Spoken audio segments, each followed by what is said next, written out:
Hi, everyone. I'm Steffi D. And I'm Lisa H. And welcome to Check-In from Away. This week, we are hosting our closing party episode. Thanks for joining us.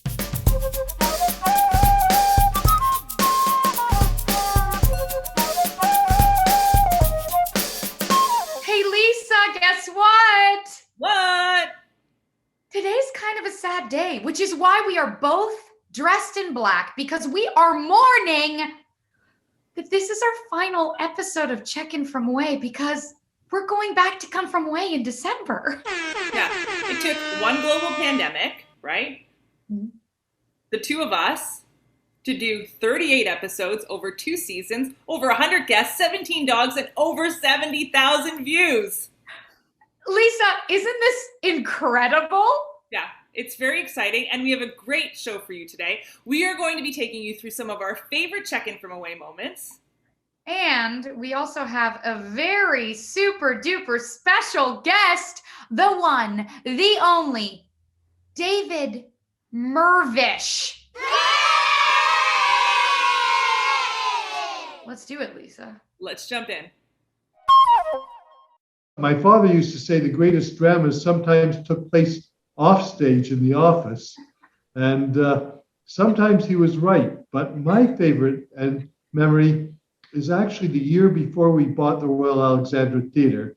I went on my first date with my wife, and the show was Gypsy Rose Lee in Three Penny Opera, and we were 16, and we were holding hands, and she was a little raw.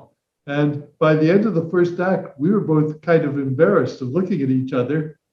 And we went out and had a milkshake and didn't see the second act. But it wasn't a bad night because we're still married. And it's 57 years. In the Royal Alexandra, in this upper balcony, in the very back row, there are 2 seats on either side. Those are the courting seats. Nobody sees you when you sit there. Woo, hot tip. And we're a big fan of showmances here on Check-In from Away. So David, the original showmance, 57 years later, here you are. That is thrilling. Thank you for sharing that. I'm in theater because of an accident. I started out in the art world, and I looked at what my father was presenting, and I had the audacity to say I thought we could do better. And he said, "Am I hearing a volunteer?" And that was 1986. And I put up my hand, and I'd been going to all the shows at Tarragon, and I'd seen the Rainey trilogy and all the various shows of that time. And I did think we could do better. And I'm very proud of how we've done. We've gone from 1 theater to 4 theaters.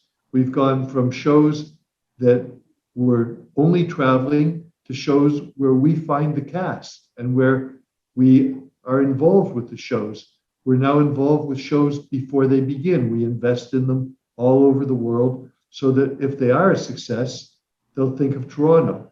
So it's been a great adventure, a great trip. And I think I'm now in theater because I just love it. And that I never expected. I do love it. I never had any doubt about Steph about it dying. I did feel a lot of pain for all the people who are out of work. That was not easy. I've never had a situation where so many people who I've been close to for so many years were suddenly put in a position where they were struggling. And I hope we never find ourselves, if we find ourselves in that situation, because we've now gone through it once, I hope we're going to be able to prepare a little better so that in the future, it'll maybe be a little easier on everyone. And I know this wasn't easy. On the other hand, if I wasn't an optimist, I wouldn't be doing theater because that's how you become a millionaire. You start out with many millions and you go into theater. We're very lucky. I'm hopeful, that all the things I've always believed and seen in this city is that people love coming out and being together. And I believe that as we begin to feel safe and know that it's safe, people will come out. And I'm looking forward to going to see Eddie Izzard on the 5th of November. It won't be a full house because every 2 seats, we put an empty seat next to it because it's November, it's not December yet. So we're taking baby steps, but we're going to be back and we're going to have fun. That's a tough one because there are three roles that, well, Aussie Fudge, just so I could go doot doot, blow that down. I love it. But I wouldn't mind being Bob and collecting a few barbecues and seeing what happens. I think that could be pretty interesting too. Oh yeah. So I can't be Claude because he's Le Grand Fromage, and I'm already Le Grand Fromage. So enough big cheese in the house. That's hilarious. David, I'm kind of sad that you didn't say you wanted to play Janice though. Well, I could take a shot at it, but I can tell you none of the actors have to fear me. I once was sitting at auditions and Barbara Chilcott was about to read with the director.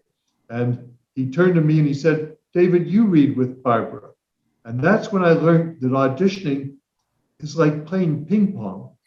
You have to throw the ball over the net so someone else can hit it back. And if you don't do your lines in a way that gives them something to work with, you're killing them. I was so embarrassed. I said, Barbara, please don't blame me if you don't get this job because you're wonderful and I'm not. So none of the actors have to worry about it. That's hilarious. I love it. Yeah. But I do want to reiterate, I think you would look great in the blonde wig that I wear in the show. I have a show that would never ordinarily come to our theater because the actors in it would always be planning far ahead and have other jobs. And it's a show that we would get not right away, but years later. And the show is called Leopoldstadt. And it's opening in the middle of January. And it took Tom Stoppard 5 years to write this play. Tom is 84 now. And we have the original London cast. It'll be the first place outside of England to ever get this group of people.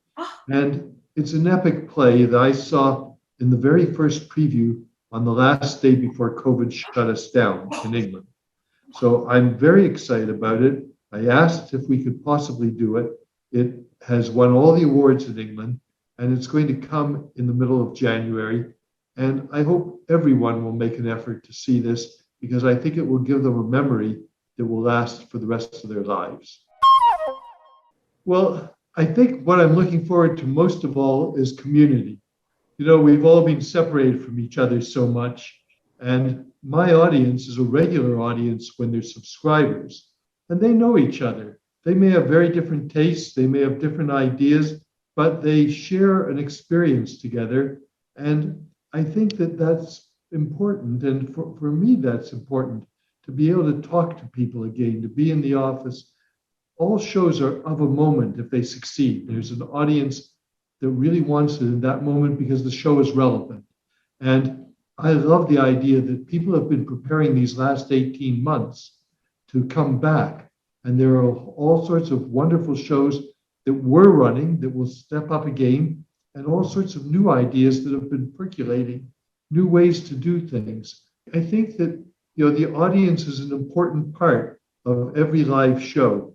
And once you begin to realize that you're a collaborator with the actors, that you're responding to them, and they can sense you out there, I think you begin to be engaged with saying, this is us as a community. And we define ourselves because live theater only happens that night in that place. It's a memory. Nothing can take it away from us. And if it was great, it simply grows bigger in our mind, our memories of it. So that's a gift that the actors are giving us in the audience, the opportunity to dream and remember. This has been a wonderful, wonderful show to lift our spirits through this whole long time. And it is time for it to end, but look at the gifts that you've given us. So thank you for all of that. Oh, David, thank you so much. That means so much coming from the boss, from the man of the hour, the one, the only. Don't call me the boss. Just call me Le Grand Fromage. Right. All right. You heard it here. Please, you're right. Thank you. Great. Thank you so much, David. We'll see you soon. See you in Thank December at the Come From Away. Have fun.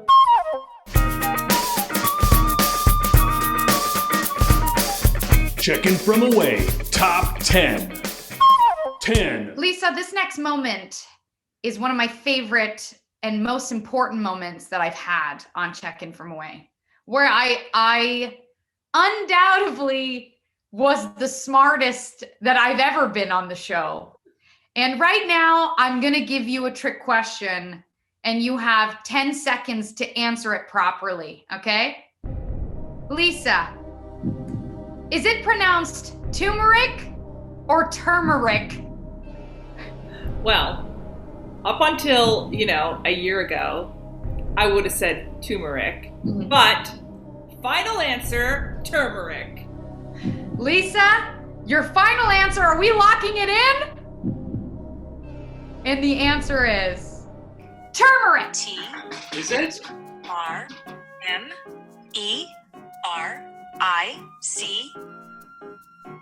9. Lisa, this next moment that I loved so much about Checkin' From Away is in our Alice in Wonderland episode. We were talking to Landon Doak, and Landon told us the craziest knowledge that I've ever heard in my entire life. And since then, I have told other people because it's the wildest fact I've ever heard. Did you know that when caterpillars turn into a cocoon, inside they're full of goo? That a caterpillar makes a cocoon, and it's not like the caterpillar just grows wings and becomes a butterfly. It decomposes into a primordial goo. So if you break open a cocoon, it's just liquid like honey. And then from that primordial goo, they reform into a butterfly. A lot of people think a caterpillar just kind of grows wings and changes like a Pokemon evolves, and it's not the case. Cocoons are full of goo. What? 8. One of my favorite moments, and this is like a real throwback, we're talking like June of 2020. And as many of our viewers know, I've been producing and putting out a whole bunch of original music, but at this time, that was still just a dream in my head. And we did the Canadian Idol episode where Jake Gold, the original judge from the show, came on to be one of our special guests. I auditioned for him, and he gave me a golden ticket. He sure did, Lisa. Also, me and Jake are like neighbors. I saw him the other day outside. Is he gonna sign me or help me with Oh, my- yeah. He's like, you and Lisa, we're making a record. Once you pick up your ticket, you need to think about not doing Celine Dion next time, and maybe do something that's a little bit more relatable to you. So yes, I'm a yes. 7. Steffi and I are usually always on the same page when it comes to the questions we're going to ask and the fun things that we're going to do with the guests, except for this one time when we were prepping for the War Horse reunion episode. Steffi, right? Yeah. Listen, I remember, Lisa, that you were not on board with this question whatsoever. And I think I do recall that when I asked the question originally to a guest, like live on Zoom, you said out loud, not with your inside voice, you said, that is so dumb. You know what, though? You were right, because it ended up being my favorite moment in the episode. And it was when we asked folks, if you could be a horse in real life, what kind of horse would you be? I think it's a winning question to ask anyone, really, when you're getting to know someone. I think Joey was pretty much close to, I think I would be reddish, like a reddish horse. And I like the fact that Joey had these white shoes. I think I would be very noble and intelligent, a little bit whimsical, philosophical at times. I wouldn't be very easily, frightened. I wouldn't be one of those scary horses. I'd be very mellow. And yeah, certainly country horse. I mean, I can't really think of city horses, but. So essentially you are exactly who you are, but you're in a horse form instead of in a human form. 6. This next show that we're going to mention, I love the guest, I love the show. We did Hamilton, We chatted with Warren Egypt Franklin. It was awesome. But I will tell you that it was the most embarrassing moment in my check-in from away career because we had to dance. And I'm not a dancer at all. And I was super stressed about it. And spoiler alert, Steffi, should we tell our audience? Okay, yes, we need to come clean about this. We're in the final episode. It's the final countdown. Let's just come clean about this. We made our viewers believe at home that we were learning the choreography from My Shot from Hamilton on the spot with Warren. But the truth is that we learned it ahead of time, okay? We found a video online of a choreographer explaining all the moves to us. We learned it ahead of time, and then we made you believe that we learned it on the spot on Zoom with Warren when that was not the case. And we're sorry if we tricked you into believing that we're both dancers, okay? Yeah, I mean, I don't think I tricked anyone. Like, let's watch the clip. We'll see. It definitely, even having the video ahead of time, no. Let's definitely watch the clip.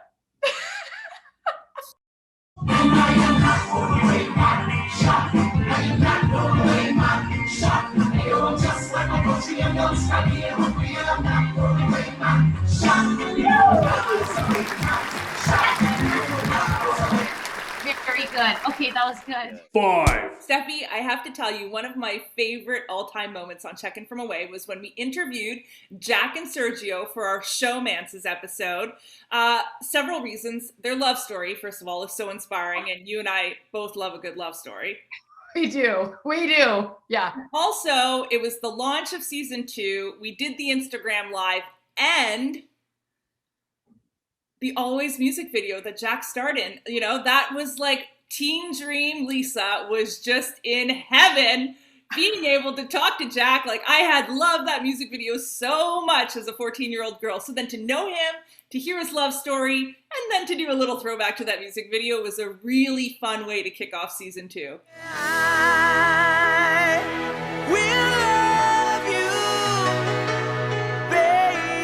And wouldn't you know that it was about 6 months into our contract of Come From Away that I realized that, 14-year-old me had been lusting after you, Jack Noseworthy. 4, One of my all-time favorite moments on Check-In From Away was the Holiday Extravaganza episodes, part 1 and part 2, because the community came together, so much talent in 1/2 shows, incredible to watch. But most importantly, and this is something that I'm a huge advocate about, was that we also raised over $1,500 for the AFC. And that's thanks to you, the viewers, who kept watching over and over again and really sharing that sense of community and generosity for the holiday spirit. So that's one of my favorite moments of all time. And also one of my favorite moments of all time in those episodes is Kyle Brown singing that song. Lisa, Kyle, listen to me. You know how many times Lisa and I watched that video over and over again just to hear your voice soaring to the heavens? Mm-hmm. Can we watch the clip right now? You know what, though? I'm really actually kind of disappointed that you didn't say Boxing Day was your favorite video in the Holiday Extravaganzas. I mean, yeah, sorry, Kyle, you were my second favorite video in the Holiday Extravaganza, okay? I still have hope for the world. Maybe we'll find peace on earth. 3, Lisa, it's my turn to give you one of my absolute favorite moments of all time on Check-In From Away. Colin and Deb on If Comedy Be the Food of Love episode. They gave us dating advice that was really, really sorely needed at the time. And honestly, I think it's one of my favorite moments, maybe of my entire life as well. And one other piece of advice. In the next little while, you'll be having all your dates on patios. Beware, because when it's over, you might find out that you're dating an agoraphobic. 2, Lisa, dare I say that probably my favorite episode out of all the 38 episodes we've done, 2 seasons, hundreds of guests later, my favorite episode was Newfoundland Stars. Oh, really? I gotta tell you why, because listen, I have a huge, huge crush on Tom Power from CBC's Q. He doesn't know that, but now if he's watching Check-In From Away, which I know you are, Tom, I know you are, now he knows that I have a crush on him. You are the host of Q on CBC Radio 1. And I gotta say, one of your most important guests that you've ever had on the show was me. It was our ratings juggernaut. You came on and talked to me about downloading Tinder in Newfoundland. That was truly the beginning of my turn. That was the beginning of the end of my career, I guess. I downloaded Tinder in Newfoundland. Mary Walsh, who was on the show, she was the first guest and maybe the only guest that we've ever had where we had no direct contact with her. And Steffi and I were dreamers, so we thought, like, you know what? Let's just email her agent and see what happens. And it was the first time we had ever done that, and she said yes. Literally, Lisa, I remember how shocked I was shook when we got that email. Like, yeah, Mary's totally interested in doing this. Like, give me more information. We'll set it up. Literally couldn't believe it. I know. It's wild. That's when we knew we hit the big time. That's right. We're like, Check-In From Away has made it. We just cold called an agent and we got our guest. Mm-hmm. Hi, I'm Mary Walsh. I grew up in St. John's, Newfoundland, though my family moved up around the bay up to Conception Harbor, which is part of Conception Bay, when I was 11, but I didn't go with them, though I visited them there. So am I a townie or a bayman? I can't tell. And I still live in St. John's. 1. So this next moment, we thought that maybe our editor, Tristan Goff, could choose.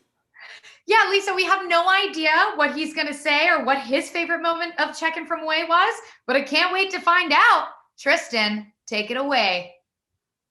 Hey, Steffi and Lisa. There's been so many great moments over these 38 episodes, but for me, the best time was in the Summer in the City episode where we all went around Toronto and saw different sites, and you guys bought me my very own ice cream cone. Welcome to Foucault Desserts, my favorite place in the city to get some treats. I'm so excited. Thank you for bringing me here. Yeah, we're gonna have some pretty crazy monster ice cream cones. Okay, so we just got some of our treats. There's one more ice cream cone coming, but we have the Cookie Monster, the cookies and cream, and look at this little mini donuts. Lisa, can you believe that the company of Come From Away will be back on stage in Toronto at the Royal Alexandra Theatre in December 2021. I know, I am so excited. I cannot wait to see everyone. And in the meantime, the company has a few things they want to share with our audience. Oh, hey, just seeing how much of the choreography I remember. I cannot wait to get back to telling this amazing story, and especially back to the Come From Kindness initiative. That's what it's all about. Okay, back leg, yellow. Yeah, this is gonna be easy. It's gonna just go so quickly. Oh my God. Cheers. All pandemic long, it's just been me and my ukulele. I can't wait to hear the band again. Be on stage with my castmates, and most of all, see you, the audience. See you real soon. I think one of the things I took for granted the most is that sense of purpose, separating yourself from the work. It's really hard to do, especially with a show like this. So what I'm really looking forward to is that energy exchange with the audience and just knowing that I had a positive effect on someone's day through telling this story. So yeah, I'm looking forward to that. And also rating Kaylin and Kate's candy drawer. What I'm looking forward to the most, aside from connecting, of course, with the company and the crew and the stage management and the dressers and the front of house staff and all the people that work so hard to create these shows. But I'm really, really, really excited about connecting with the audience again. And that is because I believe truly that art's the way back. I believe that's where we heal. I believe it's how we learn and unlearn and relearn. And I believe that the more our society can jump into art as a way of recovering from a wildly disconnected, isolating time, the better we're all going to be. Looking forward to the audiences. Audiences in a theater are irreplaceable. Also, stairs.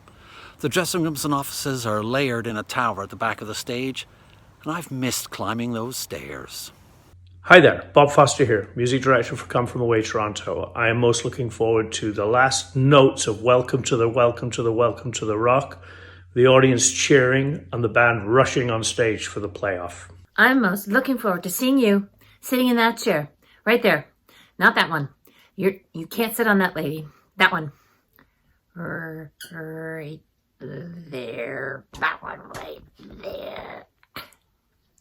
I am so excited about really all of it. Being back at work with an incredible group of artists and telling this beautiful, true Canadian story to an audience full of people. I mean, there is really no substitute for live performance, and I am so honored and privileged to be able to do it again. Hey, Lisa, guess what? What? It looks like our final episode of Check-In From Away is finally coming to a close. What an incredible 20 months it's been, 38 episodes, and there are so many folks that made this possible. Okay, we have to thank first and foremost our audience, our viewers. Thank you so much for coming on this adventure with us, and please keep in touch on social media. We'd love to hear from you. And our guests, the stories, the laughs, the generosity that they shared with us, we couldn't have done it without you.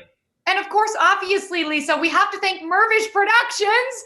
Thank you so much for letting us take over your YouTube channel during this global pandemic. And most importantly, Tristan, our editor, we could not have done it without you. Thank you for making us look so good week after week. We love you so much, Tristan. Thank you so much. Stay safe. Can't wait to see you at the theater. Thanks for joining us on our final episode of Check-In From Away. See you at the theater. Cheers.